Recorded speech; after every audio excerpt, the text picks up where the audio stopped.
this is the biggest war in Europe since 1945. The outcome is far from certain. China is now starting to ever increase its support for Russia from the sidelines.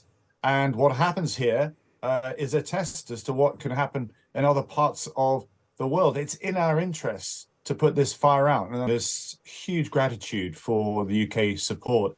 I visited Kiev City Square, a lot of captured Russian military vehicles that have been seen on television, covered in Ukrainian flags. There's one foreign flag there, and that's the UK's flag. And that's in appreciation for our steadfast support. And it's been underlined again today with us being the first nation to send long-range missiles.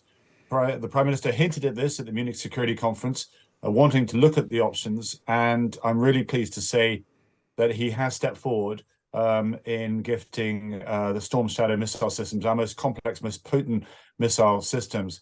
But I should say it has been a slow journey to build up the political courage, not be spooked by Russian rhetoric that they might retaliate. And I have to say that this is not the way to collectively stand up to Russia.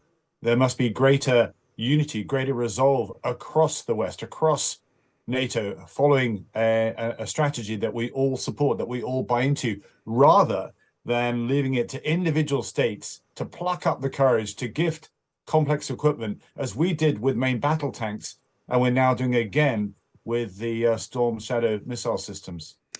And what do you think has prompted this decision from the Defence Secretary? Do you think that the Russian aggression, particularly targeting civilian infrastructure, played a part?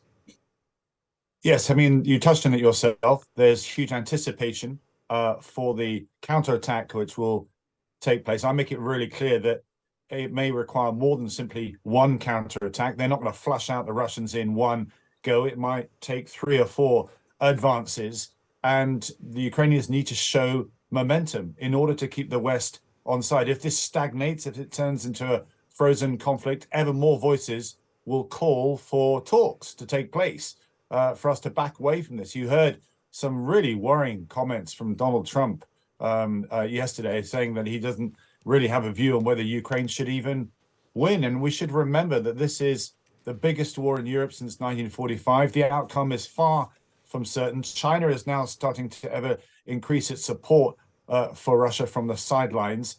And what happens here is a test as to what can happen in other parts of the world. It's in our interests to put this fire out. And I'm really pleased that Britain has stepped forward at this time. We require the United States now to follow suit. They have weapon systems, the ATACMS as they're called, similar weapon systems that can be used. We've stepped forward. Other nations now need to do so too, including the United States.